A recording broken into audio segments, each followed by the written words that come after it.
We'll just wait for a few minutes more and let everyone join in. We've already put in the chat box the live streaming link, so some might join via that.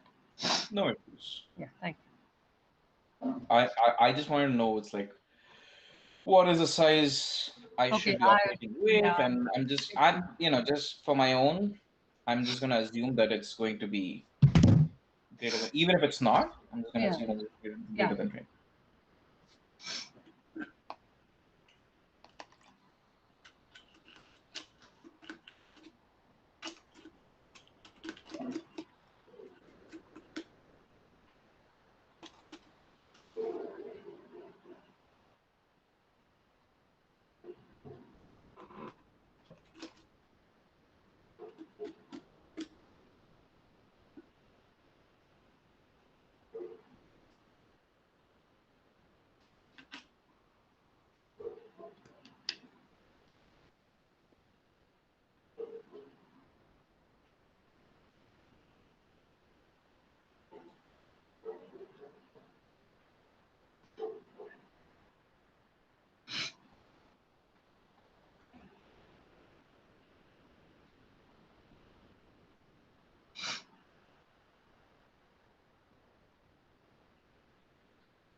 Good morning, guys. Thank you for joining in on time.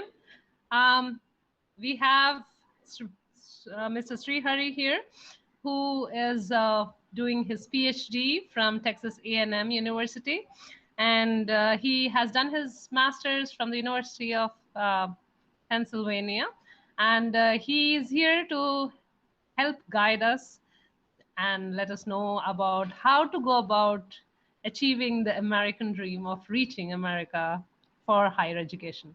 Over to you, sir. Thank you. Thank you, Maya ma'am. Hey, what's up, guys? Good morning. My name is Sri Hari Menon. How are you all doing? I'm gonna assume everyone's doing all right. And we're gonna start off now. Few ground rules. Um, I'm going to start talking, and y'all are more than welcome to interrupt me and ask a question whenever you want. I won't have an issue whatsoever. Um, and you can either interrupt me, or it won't.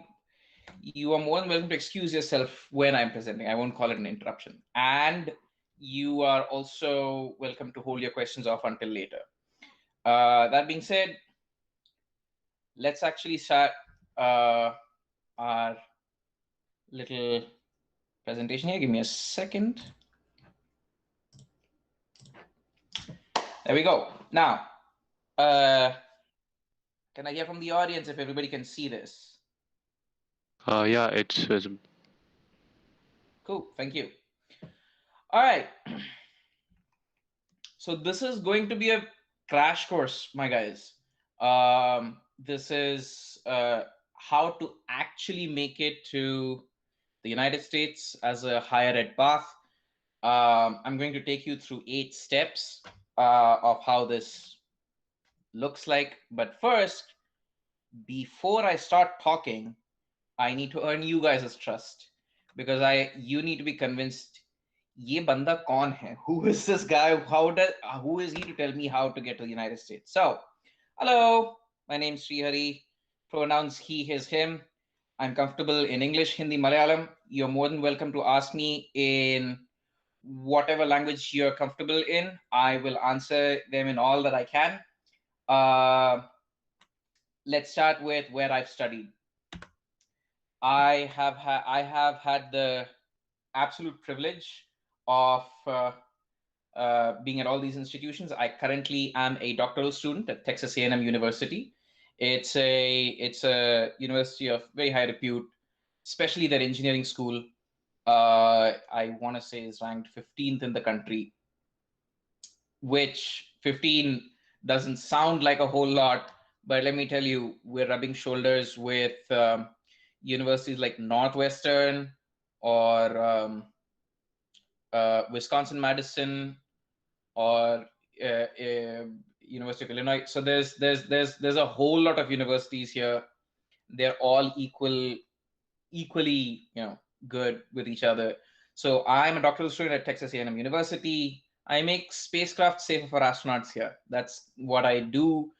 I also hold a master's degree from the University of Pennsylvania in mechanical engineering, specialization being in fluid mechanics and heat transfer. And I hold a bachelor's degree in engineering from BITS Pilani in mechanical. I have had the absolute utter privilege of working at the Indian Space Research Organization, Vikram Sarabhai Space Center, as a research intern. I contributed towards the development of the crew module design that was happening at the time. And I also was a researcher at an institution called the Children's Hospital of Philadelphia. It's one of the leading pediatric institutions in the world. And I was working there to make car seats safer for kids to travel in. There's a whole regulation about how we want to keep kids safe.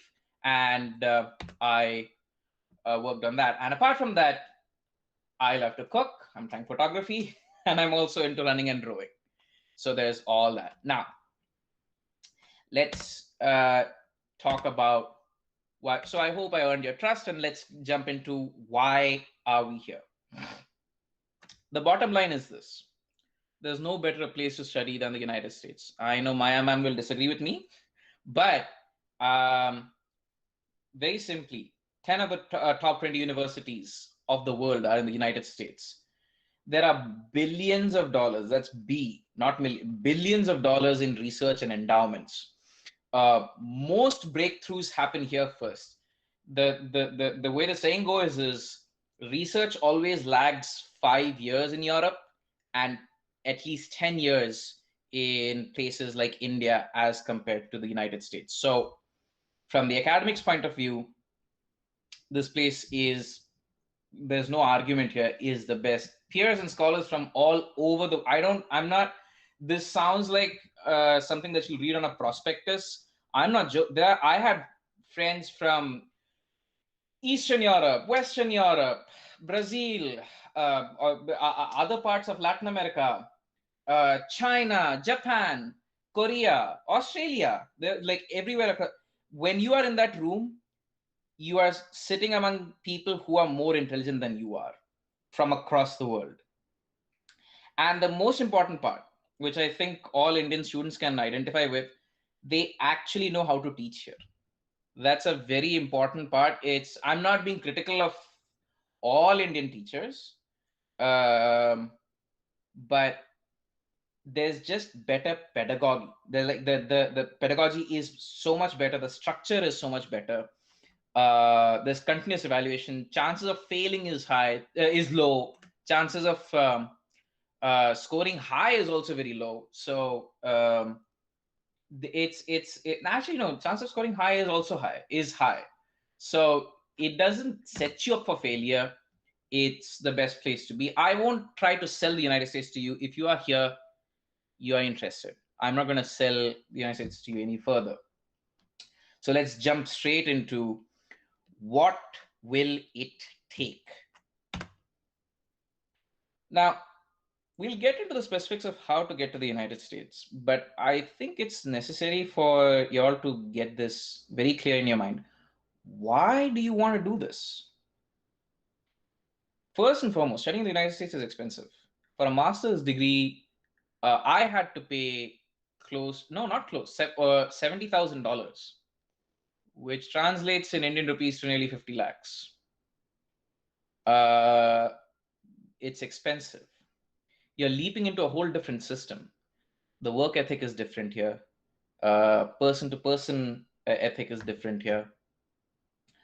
You won't suffer a very big cultural shock, but still it's not India.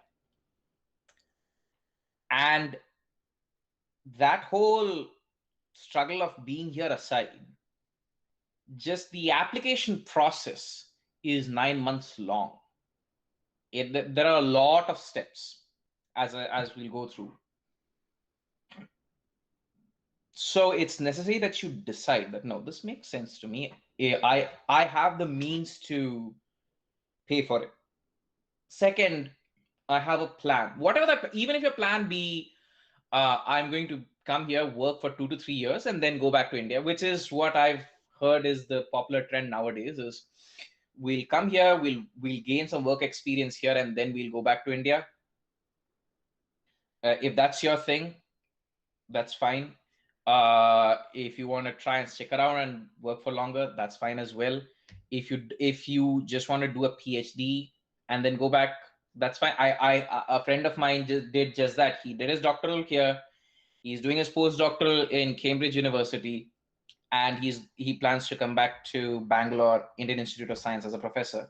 Another friend of mine who was a postdoctoral at University of Pennsylvania is now an assistant professor in IIT Gandhinagar. So there are a whole lot of different ways you can go after graduating from the United States, but why even come here?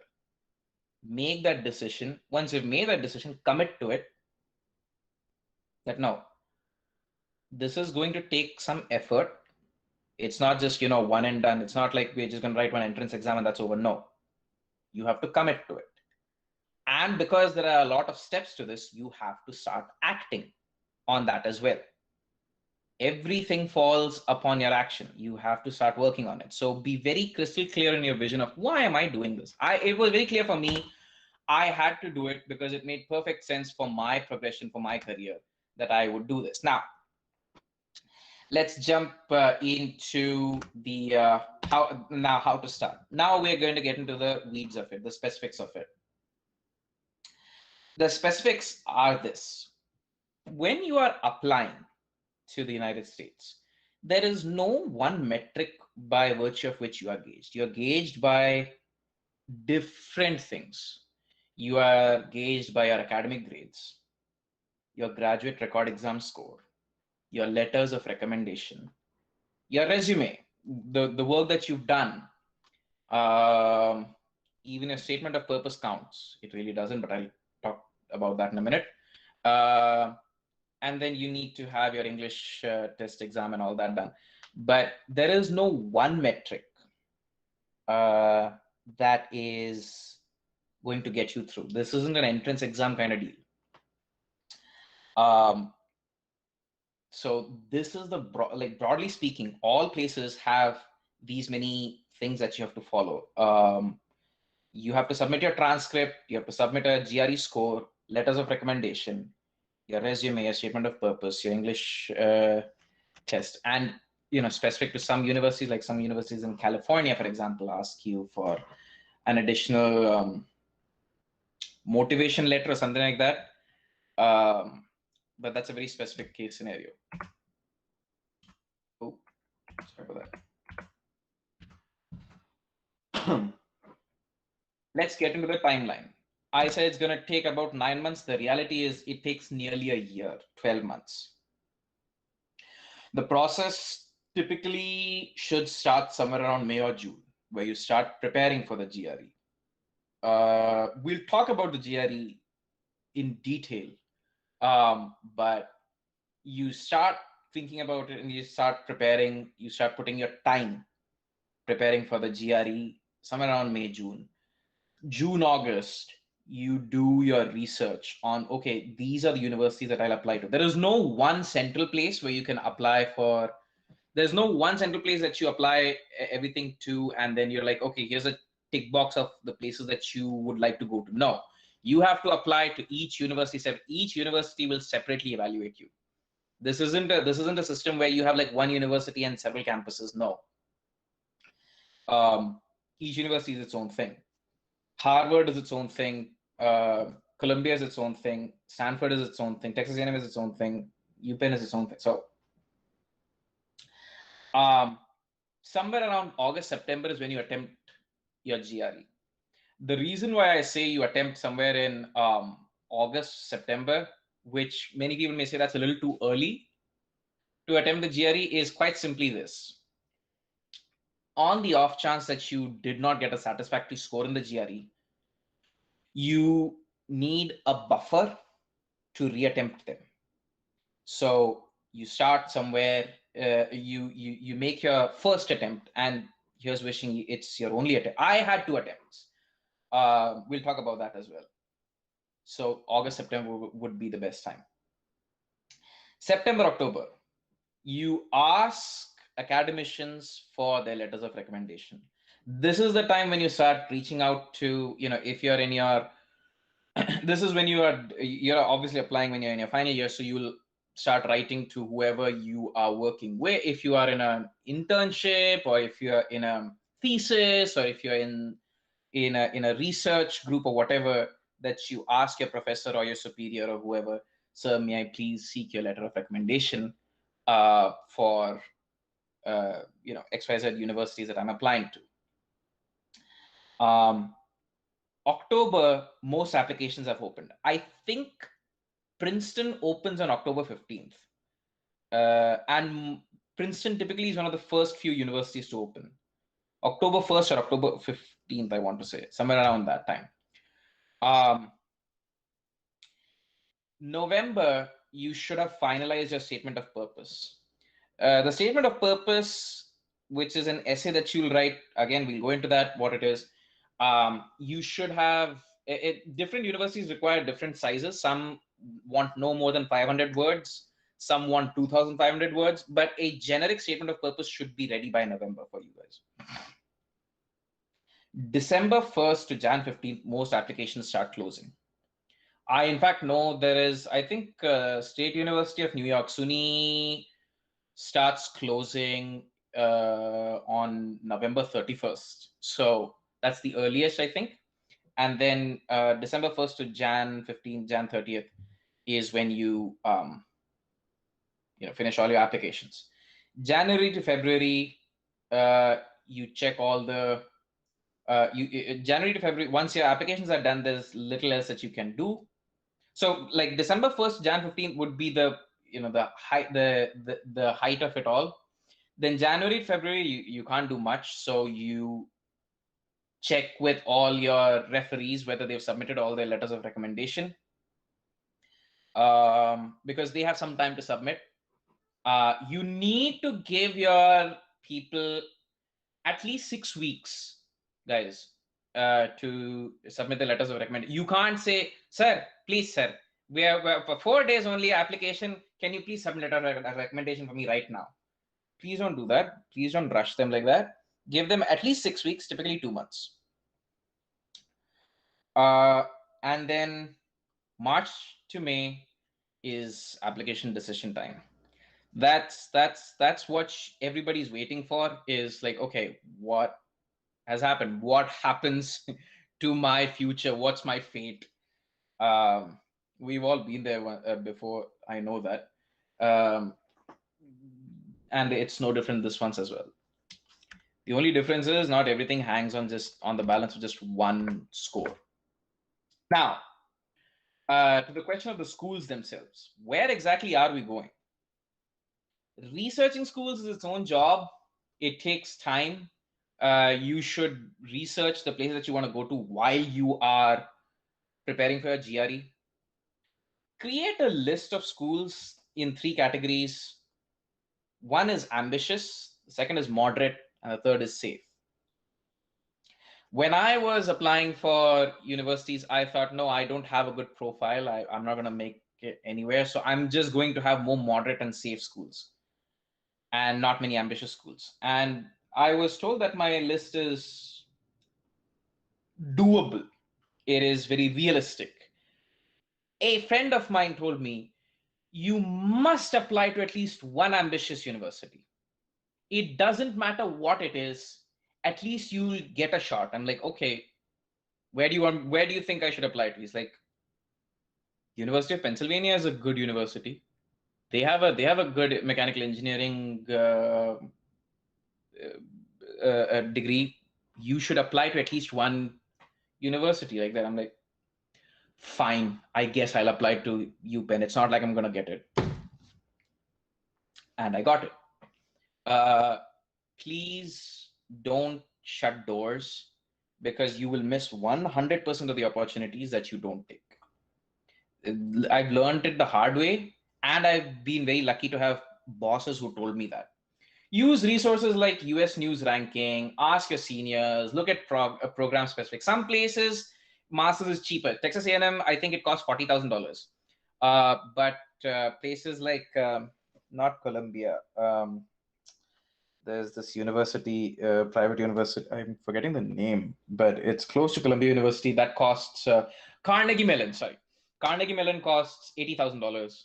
So you're going to have to do the weight on that. About 6 to 10 colleges is perfect. Once your list and everything is prepared and your checklist is done, let's talk about the graduate record exam. Now, the GRE is not a mathematical exam or an English exam. It is a psychological exam. It is built to test how quickly you fail. That's the point of the GRE. They want you to fail. It is the best balance against your grades and arguably the most important part of your application. Arguably. It need not necessarily be, but it is, let's say it's the, here's the structure. It's about a 3.5 hour, 4 hour exam, 6 sections to it. Typically the first one is an essay. You don't require a whole lot of preparation for that. There are 5 sections that you are preparing for. 2 are on verbal reasoning, 2 are quantitative reasoning. 1 is an experimental section that could either be verbal or quantitative. That section is not going to be graded. That's just for them to understand the talent pool of the students who are applying for, who are writing the GRE. But that's simply for them, and you won't know which section is the experimental section. That's there's no control on that. There's 1 break in the middle. All sections are 35 minutes and 35 minutes long, 25 questions each. Each of them, quant and verbal, are worth 170 points, and AWA is 6-point score.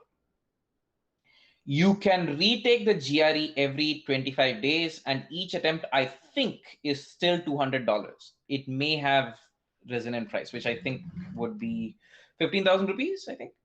So keep that in mind.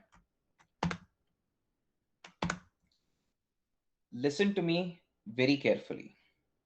I know that because if you've done some research, you've heard people say that the English part is tough for Indian students and maths you'll be able to do it. I assure you, the maths is the most important part, because no one cares in an engineering school. The committee is not sitting here checking, do you know the difference between banal and quotidian? No, they want to see if you can look at a question, read it thoroughly, immediately analyze it, and solve it. That's what matters the most. Do not under-prepare for maths. It is deceptively easy. It is a high quant score is a necessity. You must aim to score no less than 165 out of 170. That is the expectation that I'm leveling for you guys. There are people who will score 160, 162, and they'll be happy with it. No. Aim for at least like a bottom line of 165 and then work up from there. Learn all the topics that are covered in the syllabus. GRE has adaptive grading, which means the difficulty level of the question that you are going to encounter next is dependent on how you have been performing in the exam so far. So if you've had like 5 correct answers, you don't know if you've had correct answers or not. You're just clicking by. If you have 5 correct answers, they'll say, okay, this kid seems to know his maths. Let's throw him a difficult one. And the difficulty keeps changing like so, but just to trip you, because they know that you know they have adaptive grading, they will throw an easy question in the middle just to break your confidence. It's like, why am I getting an easy question? This is an easy question. Why did I get were all my questions wrong? Were all the answers that I wrote before wrong? for them to give me this. Don't fall for that. Practice, practice, practice. I'm giving you a $200 tip. Read the damn question. I gave my first attempt. My quant score was 162. It was extremely shameful for me. So I immediately signed up for a second, and I realized my mistake was quite simply this. I was too egotistical. I was like, yeah, I know exactly. I can see the numbers, because when you've been through the Indian system of testing and training, you just look at the numbers, you look at what they're asking for, and then you do the math and you find the answer. They know that you behave like that, so they will put an answer there in the MCQ for you to be fooled by that. Don't do that. Read the whole question. Sometimes the numbers are put in words, so they won't say it grew by 50%, as in 50%. No, they'll say things like it grew by half its original amount. So you have to do the interpretation in your mind. Is like half the original amount means half of what was, so 1/2, so 50%. You have to put that into perspective. Not like they're not going to spoon feed you the numbers. This is not AIEEE. They're not going to do that for you. You have to interpret it. That's the exam. That's the psychological aspect of this. Do you see that sentence? Do you follow it? Because if you would have thrown this at me and I hadn't gone through GRE, I wouldn't have been able to parse through that. Verbal just checks how you can optimize about things that you don't know a whole lot about. They just want to see, okay, how exactly do you respond to a whole lot of words that they all seem right, they all seem to fit it, but which one's the best word? The best way to train for verbal is flashcards. You create a card, you write the word and the meaning of the word behind it, and every day you look at the card. There are I think there are apps that are like GRE flashcards, and you can keep practicing on. That's how I practiced. Flashcards are the best. The next best way is to train for verbal is practice the words in communication, just when you're talking. Something looked very normal to the point of it not being fun anymore. It's like, oh, you mean something looked banal. So try to include it in your conversation. A high score in verbal is good, but it's not necessary. My first attempt verbal must have been 155. My second verbal attempt was 159. So I don't care, because I was not interested in getting a high score in verbal at all. $200 tip again. Please read the damn question. Don't they trip you up in verbal the same way as they trip you up in the quantitative section as well. So please be careful about that. Now, they tell you that verbal is where most Indian students are weak. Y'all are not weak. It's just no one speaks like this in the United States as well. This is not an English, American English test. No one talks like this. Even if you read New York Times, Washington Post, nobody writes like this. So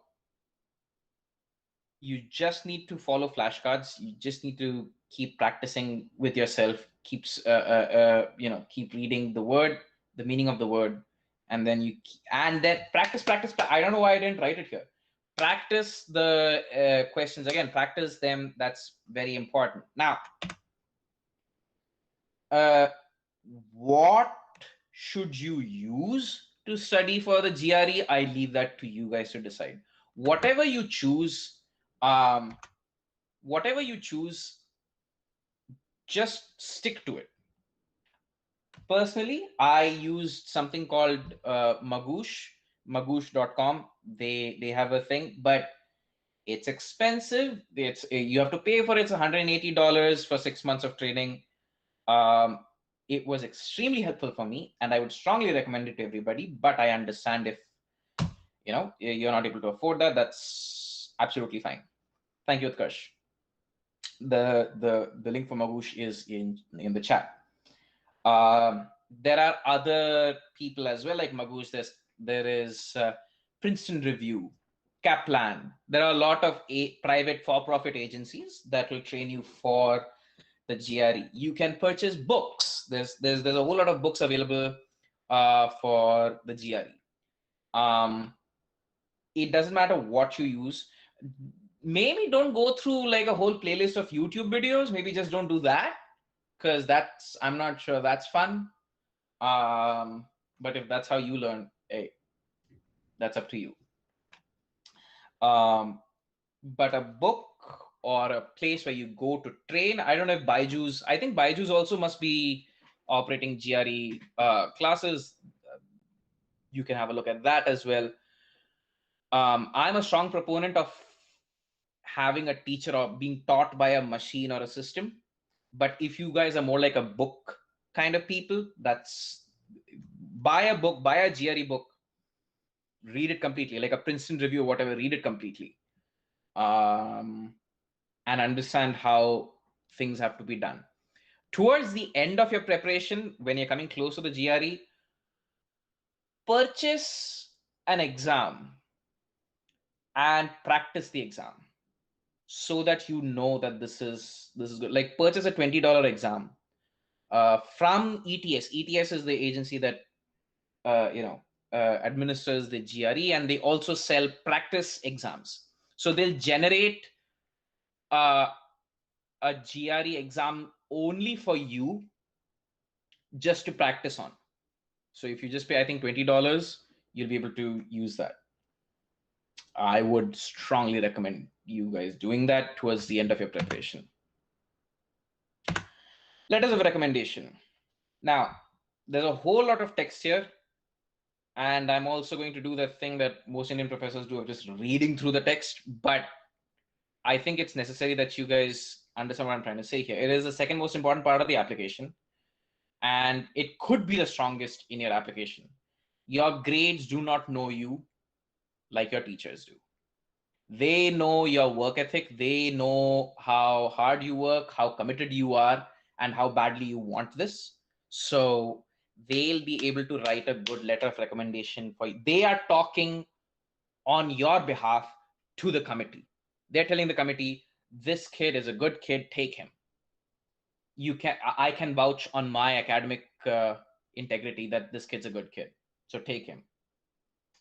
I know a friend of mine who didn't have excellent grades, had an okay GRE score, but he had very strong letters of recommendation from one of the lead scientists at TIFR Hyderabad, and there was one scientist who used to work with NASA, and so that got him to University of Wisconsin-Madison. A good letter of recommendation is written by a senior recognizable academician who you have worked with. It also should have anecdotes, meaning like points of specific experience, stories of specific experience that they've had with you on why they think highly of you. Because, okay, I gave him a project, he was good at it, or she was given work to review something, she was very good at it, she learned it very quickly. So therefore, I think she'll be a quick learn, she'll be a hardworking student, please take her in. And it should professionally make a case for endorsing you for higher studies. Like it shouldn't be like, please take her in, please. No, it should be, I think this student is prime for higher studies, and I assure you that he'll be or she'll be a valuable addition to your academy. A bad letter of recommendation is written by an indistinguishable person with no credentials in your area. Don't do this. Don't ask the contractor you worked with over one summer to endorse you. They don't know. The University of Pennsylvania or Texas A&M University does not know that contractor. Sorry. So that's not going to help. Ensure that a bad letter recommendation also sounds a lot like very hardworking, sir. I tell you, sir, best student, sir, very hardworking, very intelligent. No, that won't do as well. It has to be worded properly, professionally, and it should not have any bad grammar or typographical errors, and is only talking about you. Letters of recommendation can make or break your case. In my university, I in fact remember there was a story of one guy who asked for a letter of recommendation from not a very good guy, not a very good professor, and he wrote a negative letter of recommendation for the kid. Why would you do that? That's the letters of recommendation are very crucial. They're cornerstone. Next, let's go to the statement of purpose. It's the least consequential part of your application, but it takes the most time to make. This is basically a personal essay that you're writing to the committee. This is your white space where you're making your case to them. It's not despite what it sounds like, statement of purpose of what you are going to do or want to do. It's actually a whole lot about what you have done so far. What are the projects that you have done? What are the courses that you have taken that you think may like put you in line with higher studies?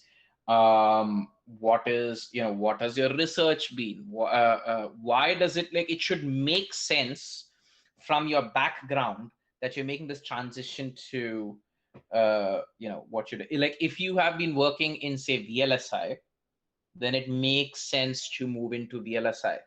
It may not make a whole lot of sense if you have been working on, say, MEMS, like microelectromechanics, to then turn around and say, but now I want to do AI. It's, that's kind of, you should be very clear on what it is that you want to do. Or I suddenly want to do data science. Okay, that's fine. It's you have to make a good case here.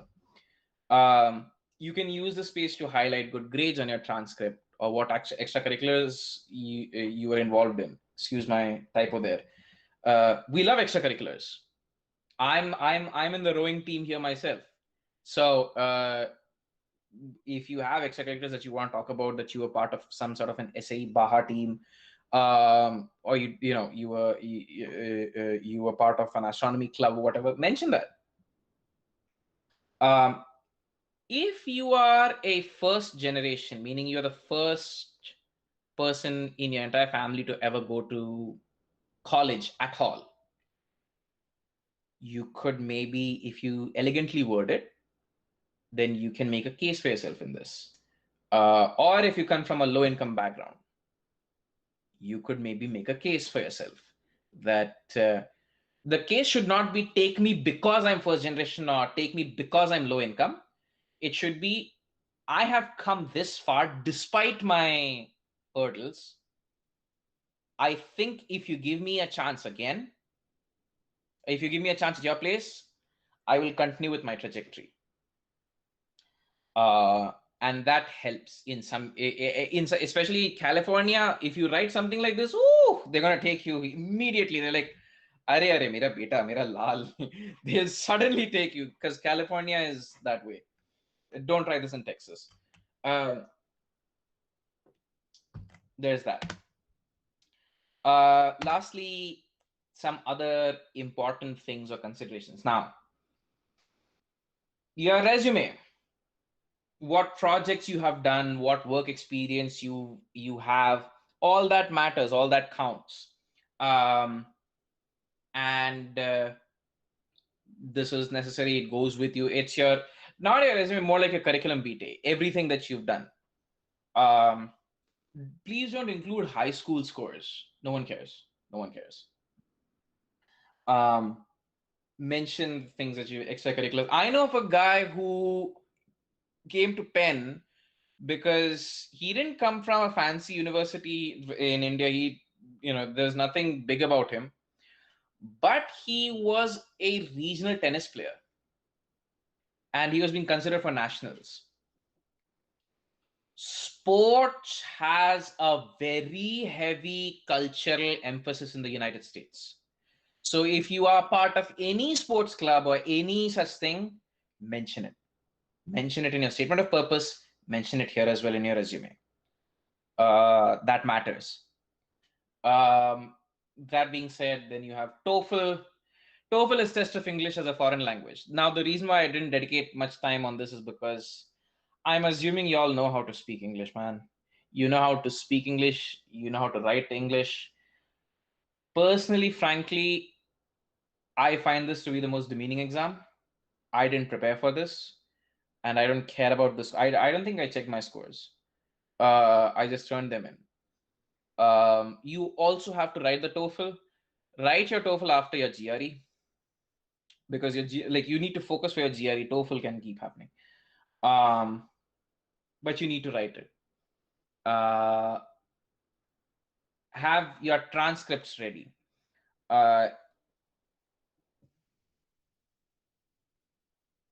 Most places will not accept an e-transcript, especially from India. I don't know if I don't know if your university has e-transcript systems, but on the off chance that even if it does, I don't think they'll accept it. Most possibly, you'll have to postally mail your transcripts to them. So always ensure with your academic resources division that you have your transcripts ready. Always check when do applications, excuse my typo there, when do applications for your school close? When you have a list in your mind, it's like, okay, these are the places I want to apply to, and you start your application. So starting your application is a lot like opening a new account, like a Gmail account kind of thing. In all these places, they have application accounts. So you have to start, like you can start an account and you can come back and finish your application whenever you want to, but ensure that your applications are turned in. Don't keep it to the last date. Turn your application in 24 hours before the deadline, because then you'll start asking dumb questions like, wait, do they mean 12 midnight Eastern Standard Time or 12 midnight Pacific Standard Time? Because the United States is so large, there are like three time zones. There are actually six time zones. There are three time zones. So which one, by what standard do they mean 12 midnight? Don't do that. Let's not ask those questions at all in the first place. And always check what is specifically required. If they say statement of purpose should not have any more than 500 words, don't act smart. Keep it to 500 words. If they say that your resume should not be more than a page, don't act smart. Keep it to a page. If they say we only need 2 letters of recommendation, act smart and still turn in 3 letters of recommendation. Yeah, no, it's not hard to make it to the United States for higher studies at all. You don't have to worry. You guys are not the first. You will not be the last, because if I'm the university, what I'm hearing is, here's a guy who has $70,000 to give, and fine. I have a limited number of seats. I want to say 100 seats this year. But if my volume of applications is high, I can always put a note to the dean, who can put a note to the regent's office. Can we like take in 10 more people this year? So you don't have to worry about, oh, will I get somewhere at all? You will get somewhere. I've seen all kinds of people make it to all kinds of universities. Don't worry, you'll get somewhere. I can assure you of that. Because as much as you want to come to the United States also wants to have your business, and it also wants to own your intellectual property. Because any work, any publication, anything that you do counts as that university's publication. So anything that you do is theirs. And plus, look, let me also be transparent. They would love to have smart, bright people join them. It's like, why not? Why would we not want that? That's awesome. So US universities will welcome you with open arms.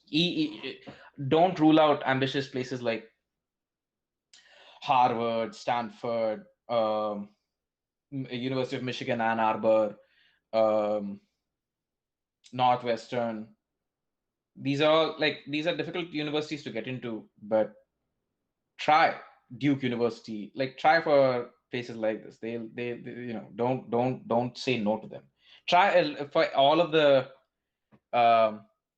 Ivy League universities. Some of them will take you. Columbia to ऐसे ले लेता है. Never mind. Right. I am now open for questions. Thank you for listening. I'm now open for questions. Whatever you guys want to ask, go on ahead. Unmute yourself and guys, you can put it in the chat as well. We can read it from the chat, or you can unmute yourself. Whatever suits you. Okay. So there's a question in chat.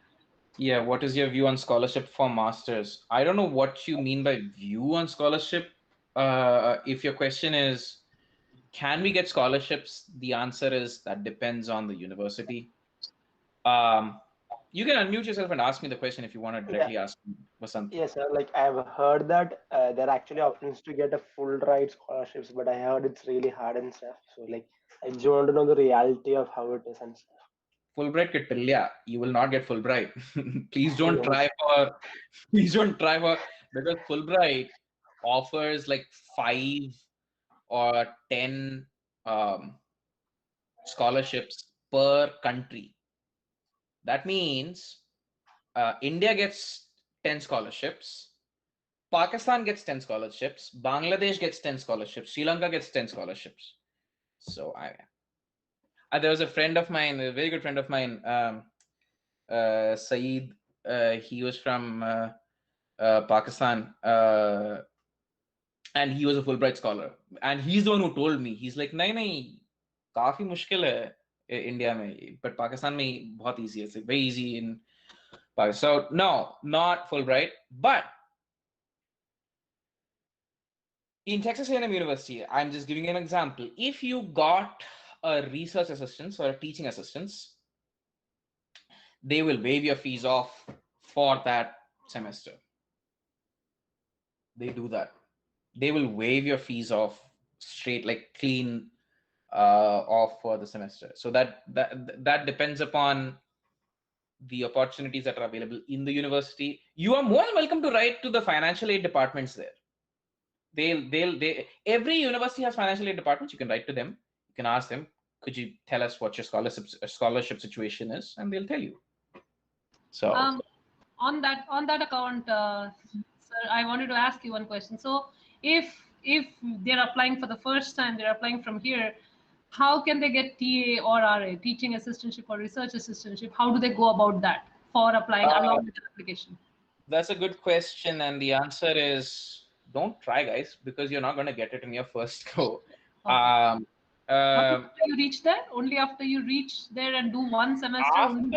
After you've had one semester and after you've understood how things operate. Because let's be honest, you don't know what it is to be an RA. You don't know what it is to be a TA. You'll get a feel for how things work once you've been here, you spent a semester, you understand the structure, the politics, the yada yada yada.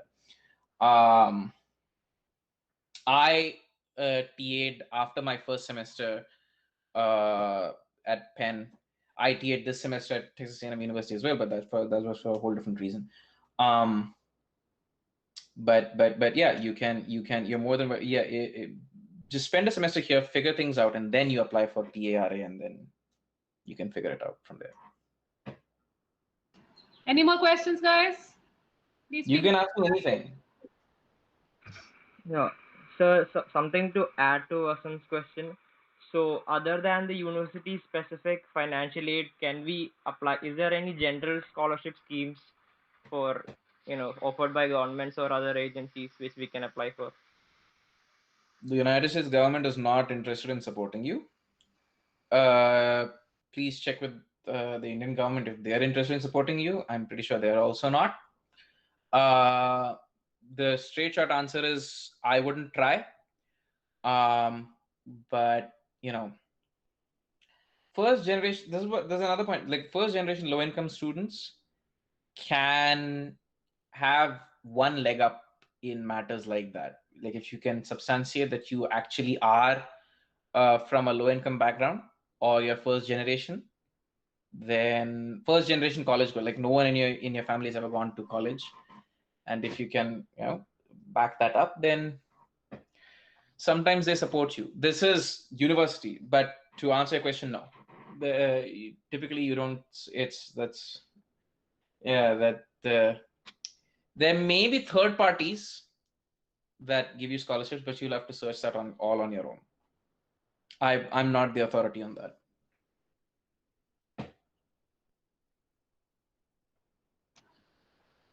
Guys, any more question? You can type in chat or ask directly. You're more welcome to ask me about my research. You're also welcome to ask me about my time at ISRO or whatever.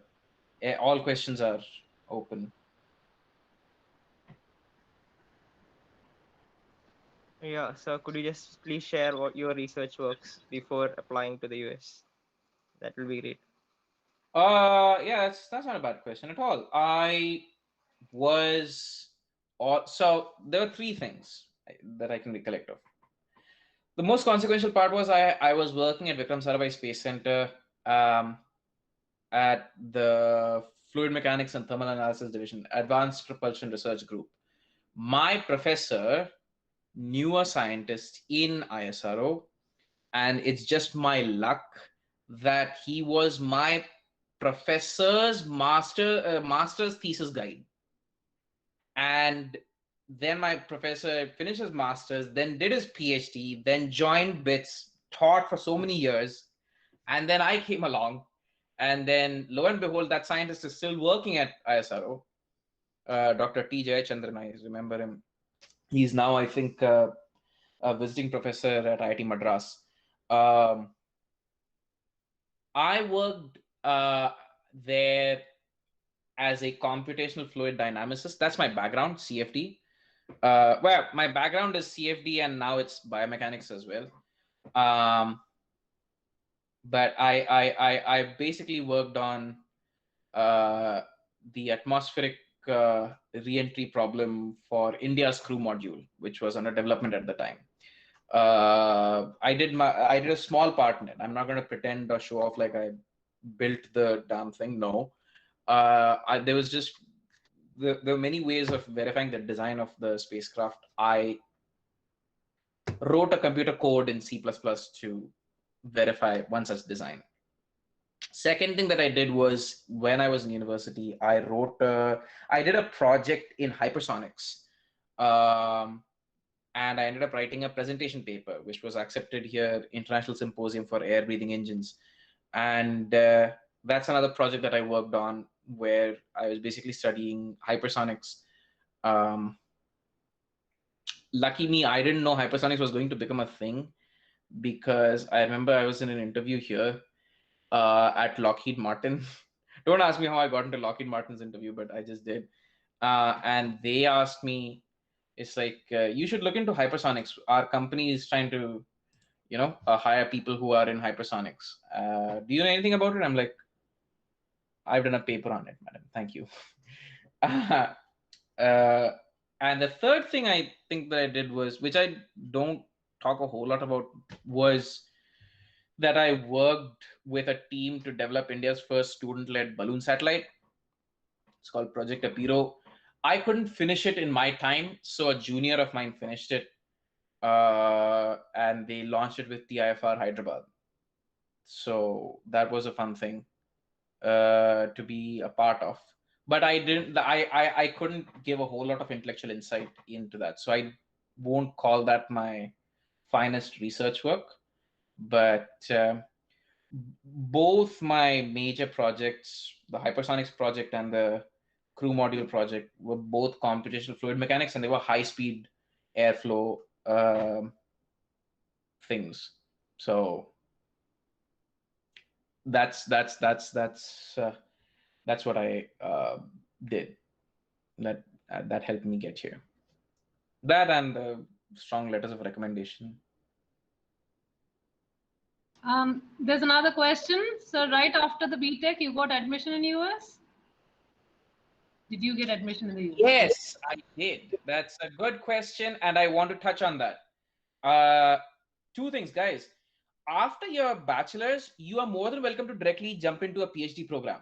You do not have to do a master's to get into a PhD program. I know that's not the point of this question, but I'm just giving you that thing that you can go straight from bachelor's to PhD without doing a master's. That's one thing. I understand the point of this question was, did you have some work experience in the middle? No, I did not. And no, you don't need to have work experience in the middle between a BTech and a master's. Work experience doesn't add all that much to your profile. Master's program is more academic than professional. PhD is like purely academic, but and master's programs understand that you're trying to do this for professional reasons, but for all intents and purposes, master's program is like almost at par with a PhD program, somewhat academically speaking. So yes, I would actually advise you to apply for your master's right after your BTech, unless of course you want to gain experience and you want to earn money to be able to fund it, at least partially fund it yourself, which is admirable. I know a lot of friends who did that.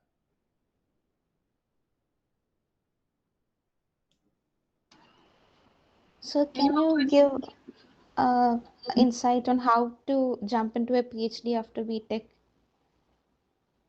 Oh boy. So your question basically is, how do you get into a PhD program? That's a question. It doesn't matter what you did earlier. The question is, how do you get into a PhD program? And that's its own that's its own headache. A PhD program's application is very, very involved. The application itself is the same as what I showed you here. But the difference is you have to write to every professor, not to every university, to every professor in every university, not to every professor, but to like professors who are of interest to you in every university, and reach out to them and ask them, hello, I'm so and so. I read your papers. I found them to be interesting. My field is also this. I'm also getting interest in this.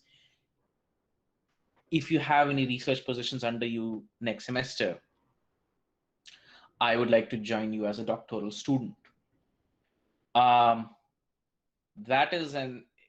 is a full-time job, because you have to look at every university, open every faculty under your department of interest, and then look at everything that they are working in it. For example, if you are in computer science, you have to open computer science. You have to look at every, like you'll have to open University of Illinois Urbana-Champaign's website. You'll have to open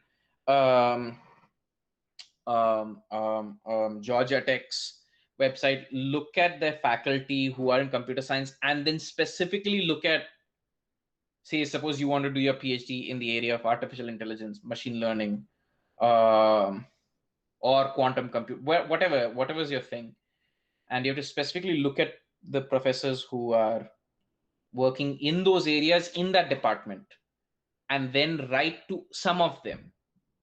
That being said, the chances of you being picked is low because of two reasons. One, look, you don't have a whole lot of work to show on your hands. You're just a bachelor student, which is the double-edged sword.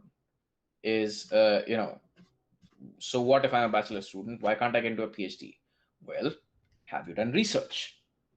Have you done any research that looks like you could be a promising PhD student? That's problem number one. Problem number two, not every professor is hiring. Some professors, all professors work under a constrained budget. They all have like a couple of graduate students working for them, a couple of doctoral students working for them. And it really depends upon whether they have an opening. If they don't have an opening, they will not hire. Younger professors, assistant professors, lower ranked professors, assistant professors are always searching for students. Higher ranked professors typically don't have space. So that's its own fight. Do you sir personally know of anyone who's done his or her BTech and gone to Yes, PhD I do. from India? Yes. Yeah. I know there aren't a whole lot of them, and all the people who I know are bloody intelligent. One guy, smart guy, he came from privilege, and he was the very guy who did the balloon sat thing with me. He then went and worked in Singapore for a year, and then he got his PhD at Wisconsin-Madison. Second guy did not come from privilege.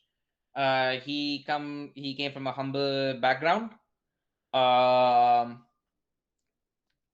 To put it nicely, I would say he also doesn't come from the highest social order. But he was extremely intelligent, and when he wrote the GATE exam, he was All India rank 14. That kid got into the PhD program at University of Pennsylvania, and then he was a good friend of mine. And now he's doing his postdoctoral at Cambridge University. Did he publish any papers or anything, or it was just basically BTech's course? BTech, there's no time to. If you get into a paper as an author, that is awesome in your BTech, but the chance of that happening is low. No. So on what basis did he get through is what I wanted to know, because all of these students are pursuing the BTech. Yeah. So if you have some research experience, if you have good grades, if you're going to make that leap, you better have some good grades, or you should have some very strong letters of recommendation, extremely strong. Like there should be something extraordinary about you to immediately leap into PhD. Good grades, excellent, excellent research experience. Something like that should stand out for you to. Another question. How important are research papers to our profile to get to moderate and ambitious universities? They're not, for masters, they're not important. Not important. But I would say on a 0 to 10 scale, 10 being absolutely necessary, 0 meaning no one's even going to bother, I would put that as a 6 or a 7. So it's not. If you want to get into Harvard, for example, it'll help if you have it. Like it, let's be reasonable. You should have some strong research to show. You should have done a thesis, if not a paper, like a published. You should have at least done a thesis or something like that. But if you want to make it to, say, Wisconsin-Madison, let's take that as an example. You don't need to have papers published. Another question. Can we have a chance to do part-time job to fund ourselves for the course? The answer is a complicated no. You are a student, so you can't really work while you are here for studies. That being said, inside your university, you'll find ample student job opportunities inside your university. I actually, from the moment I landed at my university, I was searching for some job or another. A friend of mine worked as a bike mechanic. I worked as a proctor of exams in a disability center, and someone did something else. There are chances inside the university. Yes, there are job boards specific to the university that you have to run around, figure out where those jobs are. Typically, libraries will want students to maintain their records. You would need some lab would require somebody to maintain inventory, and they'll pay you a decent like the minimum wage, which is fine. So the answer is a partial yes. Would the pay that you get? It will not cover it. No. Just the accommodation. Would it cover the accommodation part, not the tuition fees, but the you get by? That's the head nod I was doing is like, no, it won't cover everything. Okay. Is there a time limit? Is there a time limit on the job, like 20 hours a week or something like Yes, that? there is. Thank you for bringing that up. You cannot work any more than 20 hours a week. I used to work as a teacher for, I was a physics coach at the Office of Diversity, and I'm still associated with them. They're the nicest people ever. And I taught them physics, and they would pay me 17, I think $15 or $17 an hour. And they couldn't pay me any more than 20 hours. And the lady was very nice. She said, always fill 20 hours. Do not fill any less than 20 hours. But that covered my rent, but it did not cover my food. So What about the breaks, spring breaks, winter breaks? Can you work more during that time when the school is off, between semesters? no, you can't. No, okay. It's always 20 hours a week. You are a student. Okay, You can't. thank you. Anybody else? Any questions, please? Guys, please do fill up the feedback form. The feedback form has been put up by Utkarsh. Please do fill it. It'll help us and help the speaker also get feedback on how the session went. It was an awesome session. Thank you so much. And really, you took all the parts with such clarity and giving importance to what is needed. I'm sure a lot of students would have related to each and everything that you actually said. And practice. There are $200 tips. That's like really good. And I'm glad you took time off. I know it's like nighttime out there, and yeah, you still took time off to tell our students about this. So thank you so much. Thank you so much for your time. Most welcome. Thank you so much. Thank you. Thank you so much. Thank you. And guys, next week we're gonna have a day in the life of a data scientist. So do come in for. We will send you notifications for that, and you can come in for that. We'll have a session every week with different people. Thank you. Thank you so much. Thank you so much, sir. Thank you. Thanks a lot. Thank you, guys. Thank you so much.